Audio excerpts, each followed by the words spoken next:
Alright, so we're in chapter 5 and we talk about absolute threshold. I don't actually know what it means, like on the top of my head, but the definition is the absolute threshold is the minimum level of a stimulus that can be detected by an individual 50% of the time. So, one example I found is the weakest amount of a stimulus that a person can detect 50% of the time. So, kind of like basically what I said. So, sight, seeing a candle flame 30 miles away on a clear night. So, you definitely notice it when it's dark outside, you'll see the light. Hearing a watch ticking 20 feet away. I don't know, but yeah, so yeah. And now we talk about the difference threshold, also known as the just noticeable difference. It is the minimum change in a stimulus that can be detected at least 50% of the time, so the same but opposite. So here's an example I searched up. So it tells you when you, the observer, detect a difference in the light. So the difference threshold is when the lights turn on, and that's the observer's response when the light turns on after not being turned on. So I found an example of how to see the difference in between them. So absolute threshold is the weakest amount of a stimulus you can detect. So I can see a candle flame 30 miles away, but not 31 miles away. Okay. The difference threshold is the smallest amount of change in a stimulus you can detect. So I can see a difference between these two hues, but I can't in the second one. Now we're talking about bottom up processing and top down processing. So, bottom up processing is taking sensory information and then assembling and interrogating it. So, when you think of bottom up processing, think to yourself, what am I seeing? And in top down processing, we're using models, ideas, and expectations to interpret sensory information. So, when you think of top down processing, think to yourself, is that something I've seen before? And now we're talking about perceptual set. Perceptual set is what we expect to see, when influences what we do see. Perceptual set is an example of top down processing. So, in the example shown, it has the Loch Ness Monster, or is it a tree branch?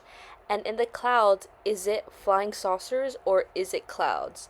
Also, perceptual set can be primed. So you have a picture of a lady looking back. But when I say there's a lady looking back, you'll see a lady looking back. And it's also supposed to be like an old woman, but I don't see it. But whenever I say old woman, you're supposed to see an old woman. But I don't know why I can't see it. Now we're going to talk about the context effect on perception. So, in which picture does the center dot look larger? Perception of size depends on context. Another example is below the circles is spelling test answers. Double, pair, apple, pear, pay, pair. Did the context affect which way you wrote the word? So whenever you're saying double and I'm telling you to spell pear, but we're talking about fruit, you're gonna write pear as the fruit pear. And then now we're talking about the effect on emotion, physical state, and motivation on perception. So the experiments show that destination seems further when you're tired, a target looks further when your crossbow is heavier, a hill looks steeper with a heavy backpack, or after sad music, or when walking alone. Now we're going to talk about the blind spot. There is an area of missing information in our field of vision known as the blind spot. This occurs because the eye has no receptor cells at the place where the optic nerve leaves the eye. To test this, walk slowly up. No, never mind. Okay, so parallel processing is turning light into mental active seeing. So light waves first, then chemical reactions, neural impulses, then features, then objects. And add one more step. Parallel processing refers to building perceptions out of sensory details processed in different areas of the brain. So, for example, the bird example kind of shows what parallel processing is. Now we have visual processing. So we have um, feature detection. So brain's detector cells respond to specific features, edges, line, and angles. And then we go to parallel processing. Brain cells teams process combined information about color, movement, form, and depth. Then we go to recognition. So the brain interprets the constructed image based on information from stored images, seen. And then we go to retinal processing. So Reptor rods and cones, bipolar cells, and then ganglion cells. So, but we didn't go over this in the test. I'm just adding it in case it is. So, turning light waves into mental images slash movies is perceptual organization. We have perceptual process for enabling us to organize perceived colors and lines into objects, grouping incomplete parts into gestalt wholes, seeing figures standing out against background, perceiving form, motion, and depth, keeping a sense of shape, color, consistency despite changing in visual information, using experience to guide visual interpretation. So in the blue box, it has our senses take in the bubble information. Wait, take in the blue information on the right. However, our perceptual process turns this into a white paper with blue circle dots with a cube floating in the front, a white paper with blue circle holes through which you can see a cube sticking out of the top left or bottom right. Blue dots, what cube, with angled lines inside. So this is the role of perception. Alright, so now we have figure ground perception. So in most visual scenes, we pick out objects and figures standing out against a background. So we have a face, or is it a goblet? So if you see the goblet, then the blue background is the ground. And so that's how to remember figure ground perception is whatever figure you see, what's behind it is the ground, and the thing you see is the figure. And then we have grouping, how we make gestalts. So a gestalt refers to a meaningful pattern configuration forming a whole that is more than the sum of parts.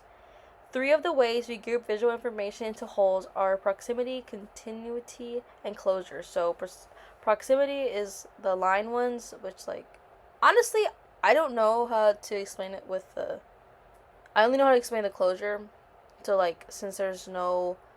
Actually, I don't know. Now we have binocular cues exist because humans have 2 eyes in front of our head. This gives us retinal disparity. So, how do we perceive depth from a 2D image? By using binocular needing only 1 eye cues.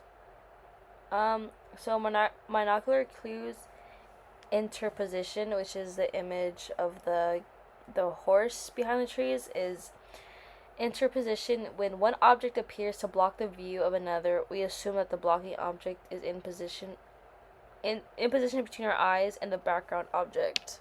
And now we're talking about monocular cue. Relative size is when we know to interpret familiar objects of known size as farther away when they appear smaller. So the picture of the flowers, since the flowers are closer to us, the flowers seem bigger, but the ones further away look further. And so now we have linear perspective and interposition. The flowers in the distance seem further away because the rose coverage. Our brain reads this as a sign of distance. So that explains linear perspective and interposition. And now we have tricks using linear perspective. So these 2 red lines meet the retina as being the same size. However, our perception of distance affect our perception of the length. So the top line looks longer than the bottom one, but they're actually the same size, and it looks different because of our perception of length. Monocular clue is relative height. We tend to perceive the higher part of a scene as farther away. This scene can look like layers of a building, with the highest part of this picture as the sky. As we flip the picture, then the black part can seem like the night sky because it is now highest in the picture. I don't even know. So for monocular clues, shading effects, shading helps our perception of depth. So does the middle circle bulge out or the curve inward? How about now? So light and shadow create the depths. Okay, we're finally done with this uses chapter. We have monocular clues, relative motion. So whenever you're driving, the stuff next to you, like let's say a tree while you're driving, there's a tree like right next to you, it's gonna move opposite from you. But if you see like a building, it's gonna move with you. It's weird. So motion perception, we perceive motion in many ways: objects moving towards us, object moving to one side, objects traveling in more complex paths, such as in an arc through an air coming toward us.